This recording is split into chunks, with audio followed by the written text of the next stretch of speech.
Let's take the 1 to the 2 to 3 to 4. Them good MCs in the hit. See the crack, everybody on the head. You see the hate, don't leave it till it's time.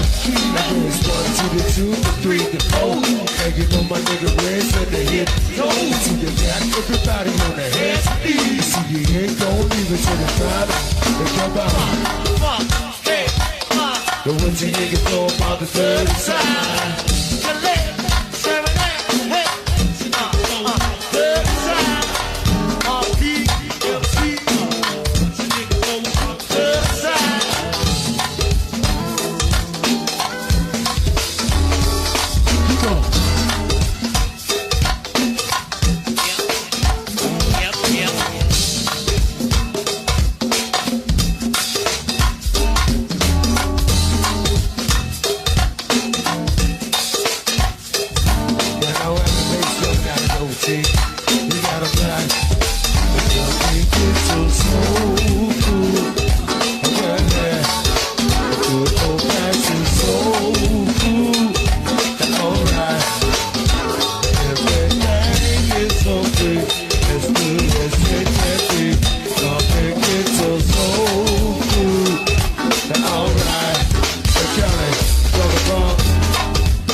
Of the Mignon Show.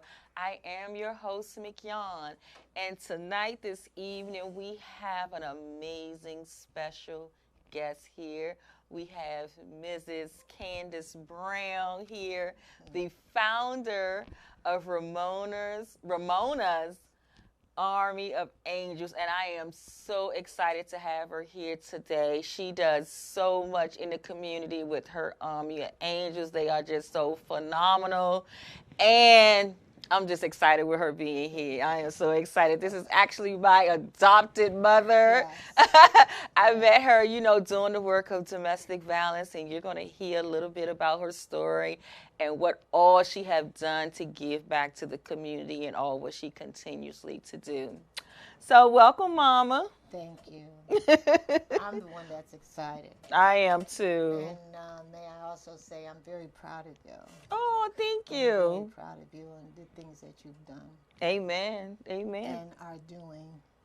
Amen. Thank you, Lord. More to come. I'm excited for you. I am excited too. Thanks be unto God to just keep continually to give me the strength to just get up every day and just keep pushing and keep moving. Because it's not easy. It's not easy. It's not easy, I tell you. So usually at the top of the show, what we do here at the Mignon Show, we talk about our weekend and what we do in our girl chat. And then after that, we'll get right into your interview. Okay. So how was your weekend? What did you do? My weekend was interesting, let's say. Heartbreaking. Because, as you know, I'm a foster parent. Yes. Retired. Yes. 36 children. Pray that I gotta definitely clap it up for her with that. To be out here in the community and to be a foster parent to 36 children, yes. That is amazing. Thank you so much for that. Yeah, and they're good kids. Everybody just needs someone to love them, right? Absolutely. To love on them and show that you care. Because a lot of times that's mostly what we're crying out for. Continuously. Yes. So I adopted 6 of my children, and of the 36, and one of my daughters is going through exactly what we don't want them to go through. Wow. And that's what's my weekend. I got a call. She just had a child. The baby's less than 2 months old. And I got a call, and they said that they were actually there at her apartment, and they were removing the baby. Wow. So, she's upset and I'm upset, and I'm like trying to understand what's going on. Why are you doing this? And so I got bits and pieces of what was going on. The only thing that, the only way I got the whole story is I went to court. She said court was that Tuesday, and I showed up and went to court, and that's when I got the whole story. So that was my weekend. Yeah, so I know it's been busy. It's been busy. Heartbreaking, absolutely. Well, we're definitely, I'm definitely going to be praying that everything works out, because we know how, with doing this work, we know how these situations can be. And they're very delicate. It is. And I don't want my story to be continuously this, kind of thing. Yes, we do help people. Yes, we're there for the community. But when it knocks on your door, it's a little different. It is. Because I was shocked. I didn't even have words. It was like, excuse me? Who did you say you were? Why are you in my daughter's house? You're doing what? Those are the kind of questions. I was just stunned. Because I had no idea. Absolutely. Again. And you know what? It's so amazing that you said that. It's because people always think that what's going on. But because of the whole aspect of domestic violence, and when it comes to victims and abusers, that's just how much is hidden. It's hidden from the ones that they love, the ones that they know is going to tell them to leave the situation and all of that. So it becomes very hard, because one day you wake up and you like, okay, now we got to deal with this. We can't keep sweeping under the rug. Now we have to deal with this. Exactly. And I had been saying to her, there's just something about this guy. I can't put my finger on it, but, Well, Mama, you got to eye for them guys that we shouldn't be with. She even told me about one. Please don't let me start on that. So I was like, then he ain't it. And same words. I said to her, he's not the one. Well, Mom, you just think you know everything. You know how they do. And I said, yeah, I actually do. When it comes to my children. And I said, you have to be careful. How well do you know this person? Oh, yeah, I know him. Because we don't ever get the story. And we don't never know who it is until... It's too late. Yeah. It's too late. They done been with him for a while. Okay. And it's like, why didn't you say something? Well, it brought me back. My weekend was turmoil in my heart. Yes. In my mind, my spirit was not at peace. Because this is how I lost Ramona. Yes. Yes, guys, we're definitely going to talk about that, because Ramona is Candace's daughter, who she lost to domestic violence. And so we're going to talk about that. So we're just going to scratch the girl chat. We're just going to get right into... Sorry. No, it's okay. We're going to just get right into the messing discussion. up your program. Well, you know how it is when it's live. You just go with it. Because people want to hear your story. They don't want to hear me. They hear me talk all the time and tell my story. But it's about, us sharing with what you do and why you do this work and how committed you are and why it means so much to you. And like now you're doing so much for the community, and now you got to face this demon, because that's what I call it. And you got to face this demon that's now that's at your door and in your family, and how you can be there for your daughter this time. So I am trying to, I don't want to cry on you. So let me, okay. So I'm trying to do what I couldn't do to save Ramona. Right. Gotcha. So it's really heartbreaking because to me, this could have been avoided. It could have been avoided, you know, because I kept saying, I can't put my finger on it, but there's something about this guy.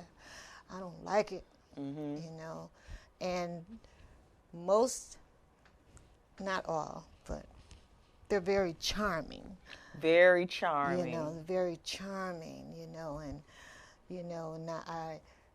every time I'm in their presence, he's kissing her hand, he's kissing her shoulder. Like just overdoing it. And I was like, I still don't like you. You know they are master manipulators. They are. They are master manipulators It's when true. it comes to that. It's true. And they're trying to build up this persona so in front of people you won't think that if you was to Exactly. ever hear of Exactly. them doing something abusive that you would think wouldn't twice and believe you it. wouldn't believe it. And that's how they keep the victim trapped. They make It's the victim true. think that they're crazy. And it's so true. And I said, but my daughter was so happy. You know? We want that happiness. We want that Yeah. happiness. We want that love. And you know, and Yeah, sometimes yeah, as women, we think yeah. that this is all that we're going to This is get. it. So we'll start This is settling. it. Yes, Yeah. we'll start settling. We'll see those red flags and things, but then we like, well, no, it's not. This is not him. It's not him. Yeah, he just He's had a not bad like day. We that. start justifying everything. He's not like that, mommy. It's like, he's like that, you know. And you know, that's what mothers ask me. A lot of mothers ask me with me dealing with the teens and everything. And how do you help your child that's being a victim of abuse? Because and we have to really be realistic with what really Yes. happens out here. We can't pretend like, okay, yeah, you could just have a conversation with your child and they're going to get out of that abusive relationship. That's not going to happen. And it didn't. Yeah, that's not going to happen. And so they say, well, what can you do? I'm like, you know what? When it's different for different types of victims. We have our teen victims and we have our adult victims. Elderly. And oh yes, we got our elderly victims. And so the thing what we got to understand is that they will never leave until they're ready. And I know that's a hard thing but to it's true. accept it. You know, we trying to figure out what can we do, and we can do this. Nothing. You can talk to you blue in your face. You can give them all the resources that you got. But if they don't see themselves as needing the help and wanting to get out, it Absolutely. is nothing that you can do. And you're right. And that's what was hurting. Because when I went to court, she had the baby. And now this baby is less than 2 months. And they let her hold the baby, you know, while she was there. The foster parents were there. I was there. Her support was there. Everybody was there. He was there. And she stood up, and I was just so proud of her because she talked for her and her baby. And I was really proud of her, you know, and I was trying not to let her see the weakness, you know, kind of thing. And but it hurt my heart to watch my child, you know, struggle because she knew they were going to keep their baby. And anyway, I have to agree with everything you said because it's absolutely the truth. I had talked to her several times, and I said, he's not the one. And you'll be fine. I know you have a kid. You have a baby. You know, you got me, you got your dad. You know, you got your brothers and sisters, 1 million of them. And you'll be fine. No, Mom, he's not like that. I knew something was wrong because I would go, we're close. So I would just drive by and pick her up for lunch or something, or bring her to the house and we hang out. She would stop letting me do that. See, and that isolation Yep. period. There we And go. it's the same with all Again. abusers. They use the same tactics. And that's why Again. we as women, when we get into Yes. relationship, we have to stop rushing in relationships. We have to move slowly so we can watch these personalities play out, because people gonna always give you their best representative when they first Absolutely. meet you. They're going to always do that. But you have to take your time to get to know a person and let some Absolutely. things happen and see how they respond. How they respond that when they don't have a good day at work. How do they respond when something ain't going right? You know, you have to see all these things. when things are not going their Yeah, way. exactly. How does they handle that? How do they handle conflict? How do they handle change? And those things are because they are triggers in people's lives. Absolutely. It triggers like a lot of childhood trauma that we as people have been through. A lot of different mental illnesses that's going on. That's not people are not diagnosed with the different mental illnesses that we have, and it just triggers us. And so when that behavior, Substance abuse. exactly, when they lash out, you know, it's too late then. And you're shocked. Like, where did that come from? It was there the whole time. We just turn that blind eye, you know, like it's not what it seems. Yeah, it is. And I know, like, for me, because I started this work when my daughter died, and then, well, when she died, when she was murdered, and then 5 years after she was murdered, my niece was murdered by her boyfriend. And so I'm in a place, I'm like, hold up, like, why didn't I see this? What could I have done? And it just goes to show you that no matter who you are, if you're out here, you're talking about and spreading awareness and education on domestic violence, that it can still happen in your household. It's because it's not about if it's happening or when it's happening. You got to understand that it's a possibility that it is happening. And so what we have to teach our young girls, because I think in order for us to eradicate domestic violence, that we have to teach the youth. We have to teach young girls about their self-worth and their self-esteem and build them up with affirmations. And we also have to do that with our young boys. Yes. We have to make them feel secure in who they are as well. We can't keep on raising a generation of men that's emotionless, you know, that don't know what to do with their anger, because as being raised, they were taught that men don't cry and men don't express these things. And so they harbor those feelings. I raised several boys, and each one of my boys are emotional. You know, they have a heart. And I say the same thing you're just saying. It's okay to cry, because they was like sucking it up, you know. And I was like, you don't have to do that. You know, you really don't. You know, if it hurts like that, then let it out. Absolutely. You know, absolutely. and not to put your hands on a woman, and you know, and thank God for their dad, because he had a lot of shaping, you know, with them, doing a lot of shaping with them. But when I talked to my boys as they were growing up, I would tell them, let me tell you the woman's part. Let me tell you how your girl will be feeling. You see, kind of thing. And they're like shocked. For real, Mom? Really? Oh, my God. I could never do that, you know, kind of thing. So they have a lot of emotional feelings. And that's good. It is. That's definitely good for is. men, because men really need that. Men really need to Yes. do that. And I think that in order for us to help eradicate domestic violence, that we have to talk to children earlier in the Yes. process of teaching them what is a healthy relationship, Yes. what is an unhealthy relationship, and what's an abusive relationship. Exactly. And not wait until they're 13. At 13, the stats say they already in relationships at 11 and 12. So we're not even tackling the issue. But, you know, there's still hope for that. Because I took in older children. Because nobody really wants older children.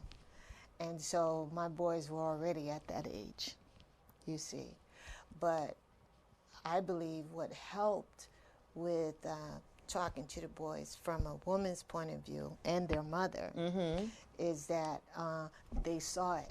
Absolutely, and I was getting ready to say that because they saw saw it. They They had role models in that Yes. house. They had a man that was there that to show them what a man is and how he operates and what he does and how he loves. And a lot of young men don't get that. A lot of young men don't get how to love from a man's perspective. Yeah. They get it from female because a lot of us grow up in single female homes, but we are not. Men are not. A lot of men are not taught how to love from a man's point of view. A lot of them just know how to provide. And I agree. I do. But when I say they saw it, I meant the abuse. They grew up seeing it. Okay. So when they came to me, you know, at the age that they were, it was a lot of work. I know, but at least now they have something to compare it to. So then what you're saying about the positive image and this, that, and the other, you know, they got that too, you see. And that helped a lot because even now, they'll call their dad. Even now, Dad, you're getting on my nerves. What should I do? And I think it's funny. Now it's like I told you. Well, what we're going to do, we're going to take a quick break. And when we come back, we're going to talk with Miss Candace Brown, talk with her more in reference to her organization and all what she got going on in the community. So we'll be right back. Yes.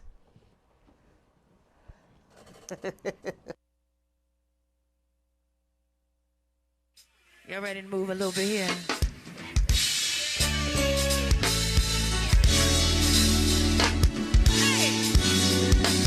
It's been a long time ill. Hey, I watch a part of it.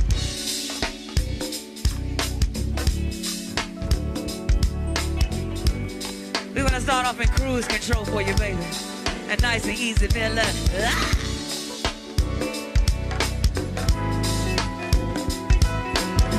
Gonna do this for all the sexy Aquarians in here. Happy birthday to you, baby. Let the pocket watch here.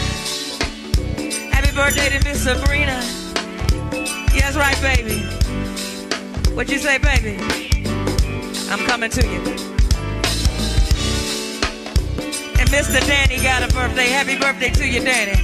What you got for me, baby? A big paw. Happy B-Day to Big Paw. Watch the pocket watch here.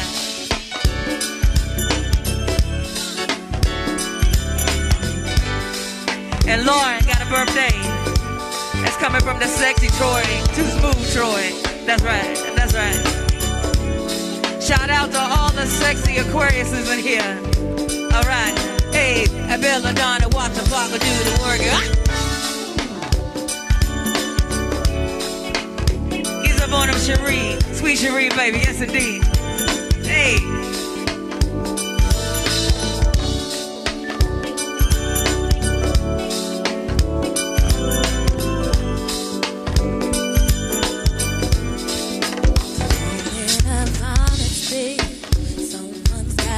Take the lead tonight, who's gonna be? I'm gonna sit right here, tell you all that comes to me. If you have something to say, you should say it right now. You ready? You give me a feeling that I've never felt before, and I deserve it. You know I deserve it. It's becoming something that's impossible to know. It is what we make it, but I was wondering maybe if I make you my baby, if we do the unthinkable, would it make us look crazy? Well, if you ask me, I'm ready. I'm ready. Well, if you ask me, I'm ready. I know you have said to me, this is exactly how it should feel. It's meant to be. Time is of the earth, so I'll wait for eventually.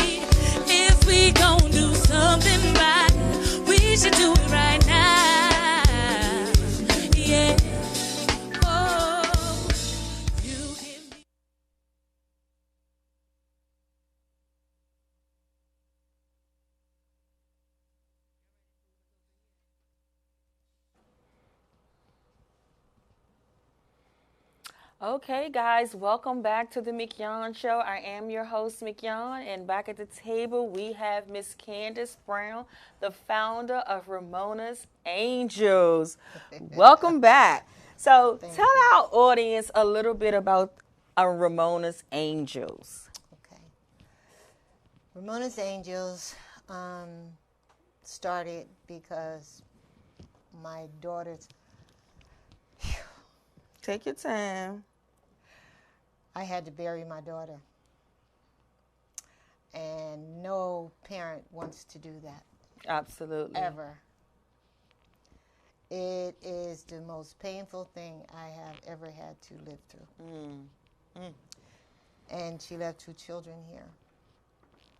Okay. And it wasn't, I shouldn't use the word typical, but for lack of a better word, I'll use the word. And it wasn't your typical abuse, let's say, where you're banged up and beat or anything like that. It was emotional. It was emotional and financial. And he would hold that over her, you know. And I remember when she met him, she was just so excited. Oh, Mom, I met the man of my dreams. I was like, okay, let me see him, you know. Because, you know, moms have that instinct or whatever. We But, do. You know, they don't believe it, but it's true. Until they become a parent. Exactly. And then they understand it and Yes. they feel they understand how you felt. And he, too, very charming. You know, beautiful to look at. They looked beautiful together. They made beautiful babies, you know, the whole 9 yards. And she came one day and said, Mom, he wants to take care of me. What does that entail? I'm quitting my job. Oh, God. Okay. But see, I kind of didn't see a red flag with that right away because she was seeing her father in me. Okay, now. And my husband's country boy. You know, he was groomed to take care of the family by his father. And there's 13 of them. But I let him know we're not doing 13. But anyway, we are not doing 13. But she saw that. And she's a military brat. So she's raised military. You know, her father did 28 years in the Air Force. And so I didn't see the flag with that right away because I was taken care of. And the children were taken care of. And all the foster kids was taken care of. All the adopted kids was taken care of, you know. So I didn't, but then I saw where he kept moving her further and further away. The first couple of moves didn't send a signal because we always lived in the woods. You know, my husband doesn't like the city. I was raised in the city. So, you know, it didn't send a flag. So she was trying to mock what she was raised as. But he wasn't her dad. You know, he wasn't gentle like her. Her dad's a gentleman, you know, and very family. Ramona's very family. So she thought she hit jackpot. But then, every time I talked to her, she was tired. That's strange to me, because she's a ball of energy. So that was strange to me. And she got high blood pressure. She had to take pills. Sometimes he'd get her medication, sometimes he wouldn't. That type of thing. she said, well, you know, I'm going back to work. So she got a little part-time job, but when the car broke down, he wouldn't fix it. That kind of thing. Now she can't get to work. Now she can't get there. So you know what happened with the job. You know what happened with the medications and stuff, you know. It's on his time. So, long story short. And let me say something, Mama. That's why people don't understand all what domestic violence entails, because it's just not the physical abuse. It's not. And I'm so glad that right now we're talking about the emotional and the financial part of it, because the financial part is serious. It is. And like you said, he came and he told her that he wanted to take care of her, and she quit her job. And then so that means that all the income that will come into the house is what he will bring. Therefore, he's in control of how he pass it out. You know, and she's not even being able to get the things that she need, like her medicine. And the key word is control. Yes, absolutely. And he had 100% after all that, you know, because... Was he military? No. Okay. He wasn't. And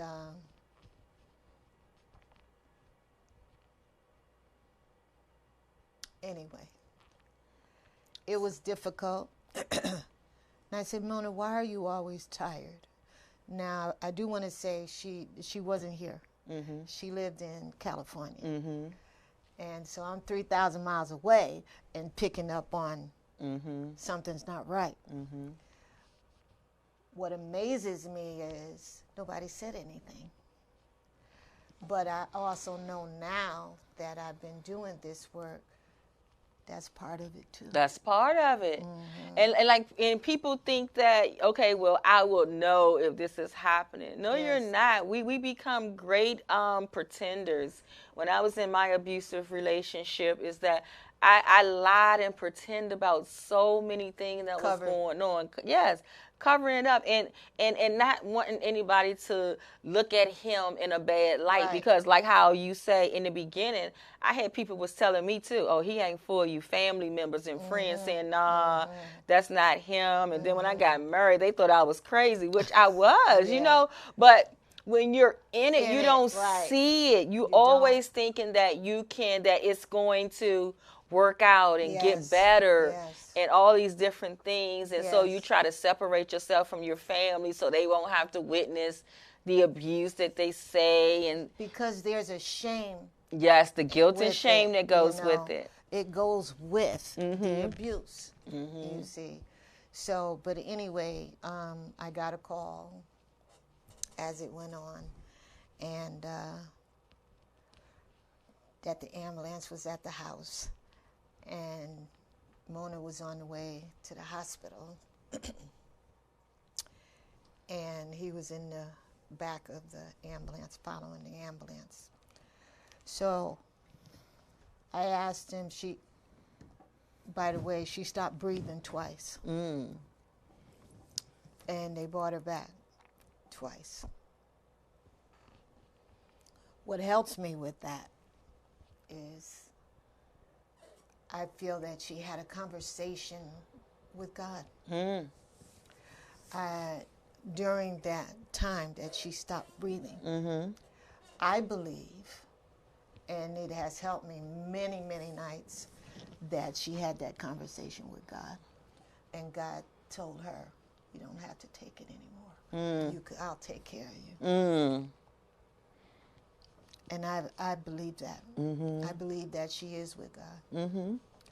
So anyway, off to California, I'm flying, me and her father. And, 7 hours later, we were in California after the phone call. She was on life support.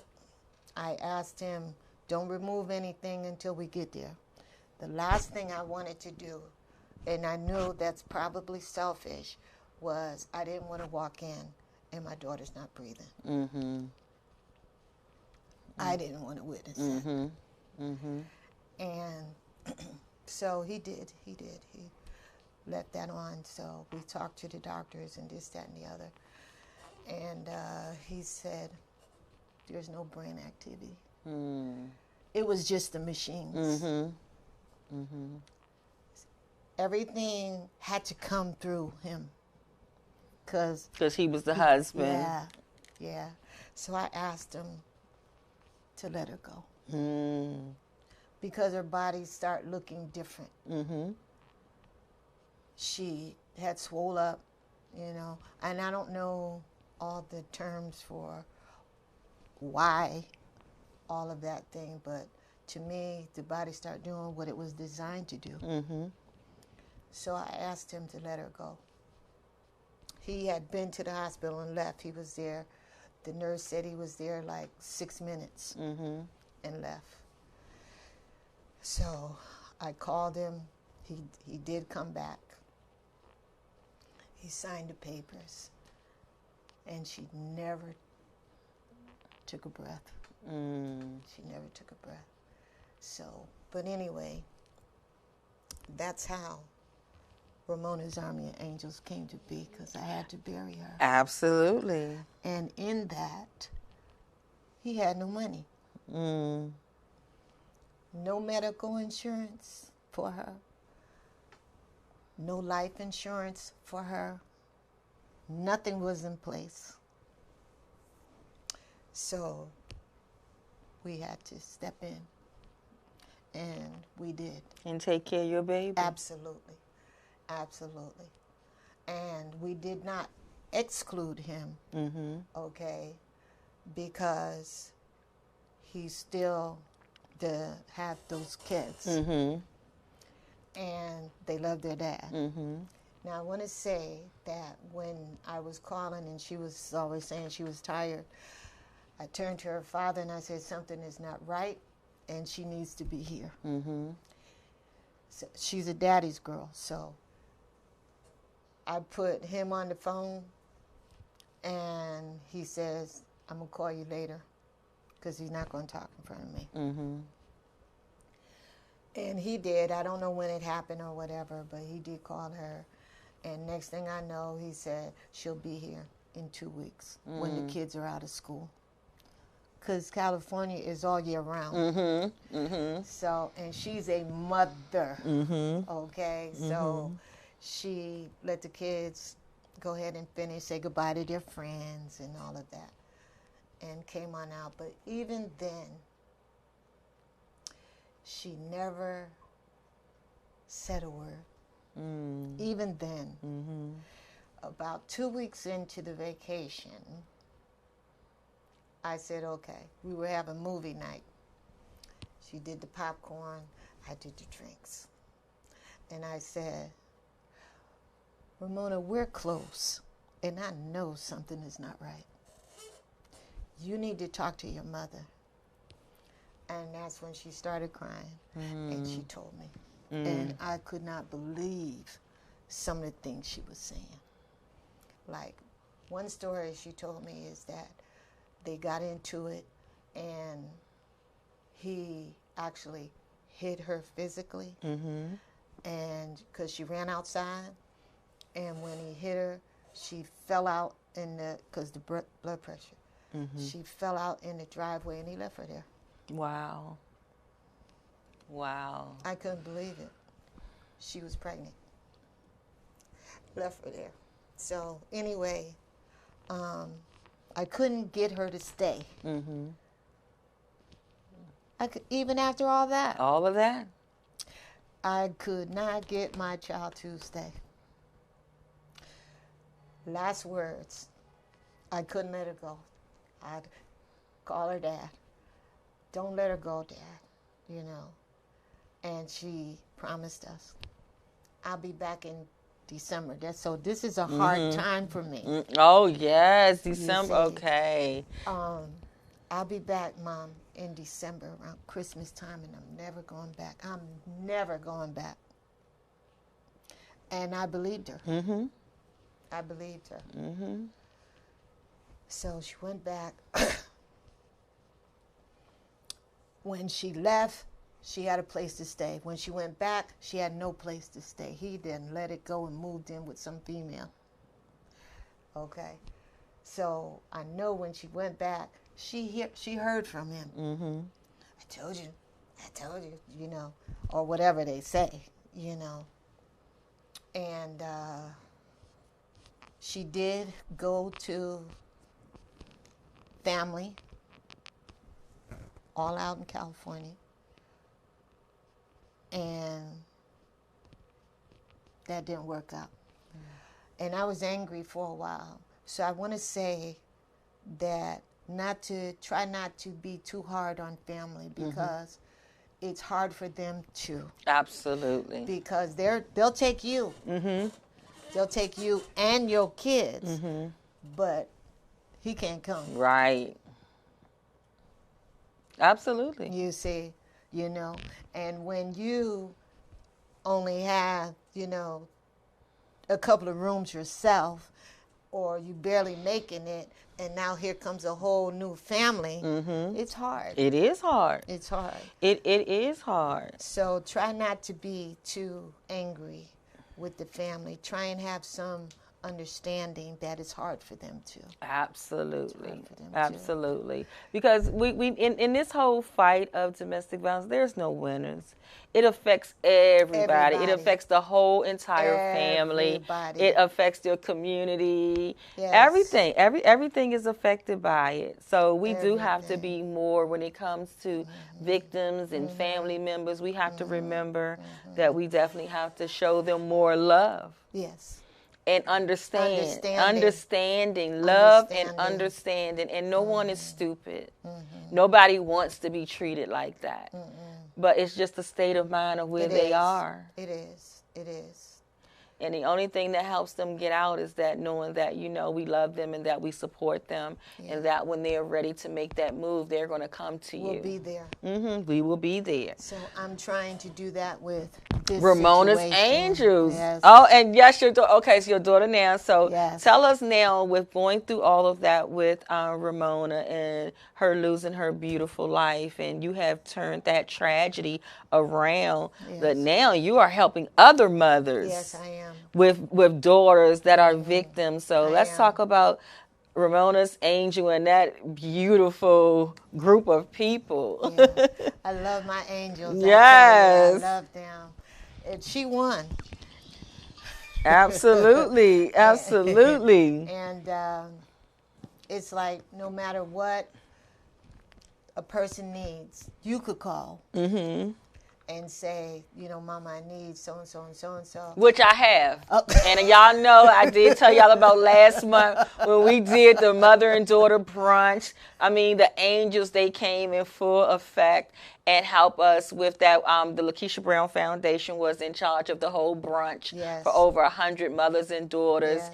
And Ramona's Angels definitely partnered with us to make that happen. Absolutely. If it wasn't for them, it wouldn't have happened. Well, I appreciate you saying that. I appreciate it. As always, and also here at Voxwave with our toy drive, guys, they have came through. The Angels, they dropped off so many toys where we're just, we're committed to helping our community, to putting smiles on people's faces at this time who otherwise, wouldn't even have a toy. And sometimes I don't think people really understand that it is really people out here with nothing. And these are working people, guys. Working poor. These are working people that get up and go to work every day. It's not because people think, it's just people just need stuff, bum people. No, ain't nobody no bum. People are all human beings. Sometimes we get down on our luck of what goes on in life because there's a lot of peaks and valleys in this life. And we need to help our fellow man out, not a hand out, but a hand up. Can you imagine? Absolutely. How many people during this time that don't pay their rent, their mortgages, their bills and stuff just so they can provide toys for children?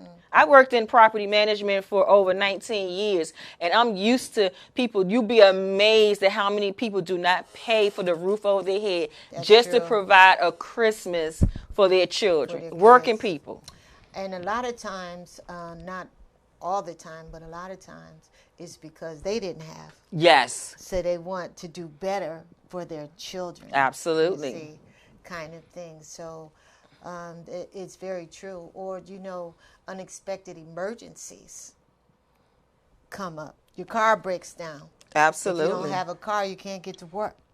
Absolutely. Absolutely. kind of thing. So So, and also, guys, if you are looking for an organization to support that's out here, they do their yearly domestic violence walk.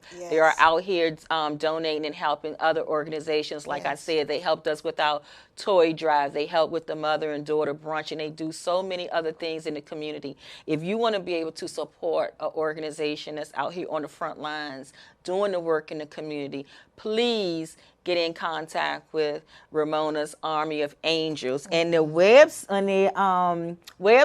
is www.army-of-angels.com. And I'm Yes. definitely going to put that link up on my social media pages so you guys can Yes. definitely check them out. And I want to say, too, that when we do have the drive, it's always in October. Mm-hmm. And the very first one we gave was 3 years ago. And it was actually Ramona's birthday. Oh, wow. Wow. So it's always in October. The first one was exactly on her birthday, and I was blessed to find a venue that would open on Sunday for the walk.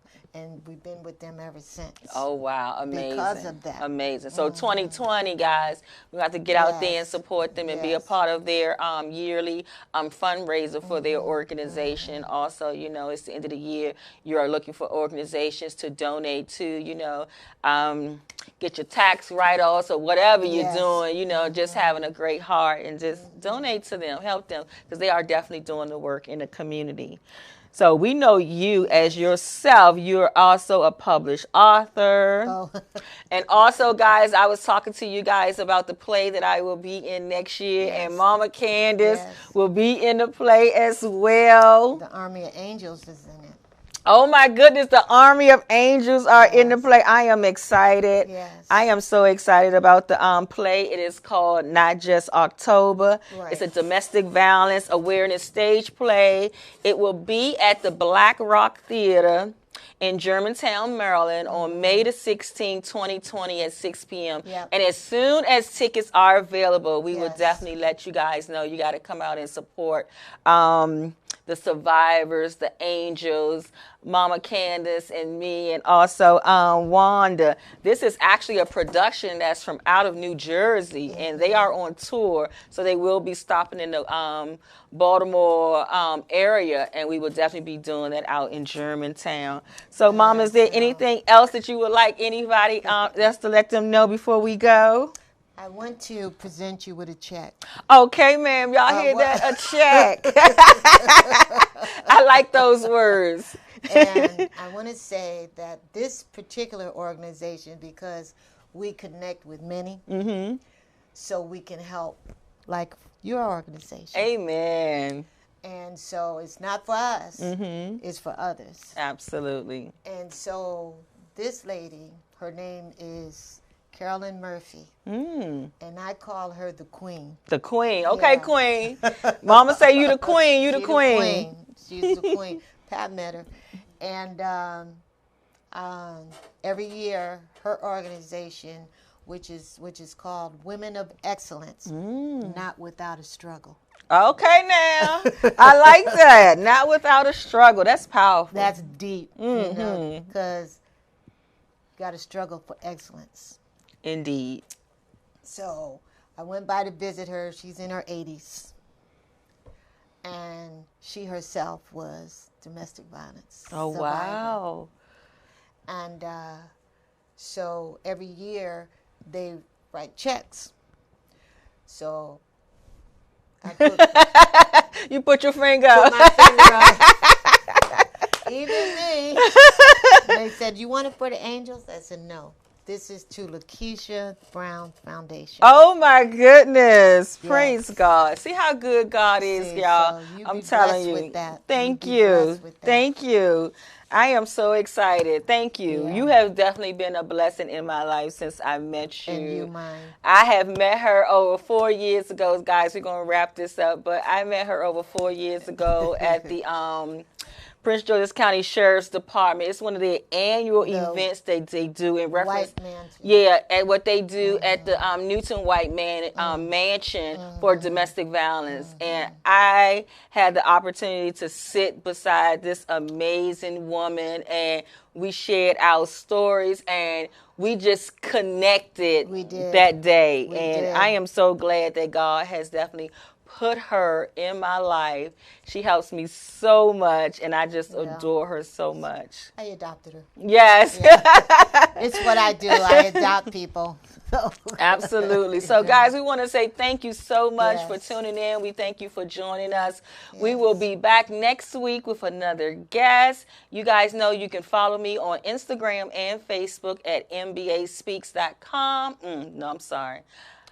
NBA Speaks on Instagram and Facebook, and my website is mbaspeaks.com. And don't forget to check out Mama Candace Brown Angels at www.army-of-angels.com. Okay, guys, thank you so much for tuning in. I'll see you guys next week. Bye.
Everybody on the head. And see the head gon' leave it to the side. Now go it's 1 to the 2, the 3, the 4. Hanging on my nigga Reds and the hit. See the back, everybody on the head.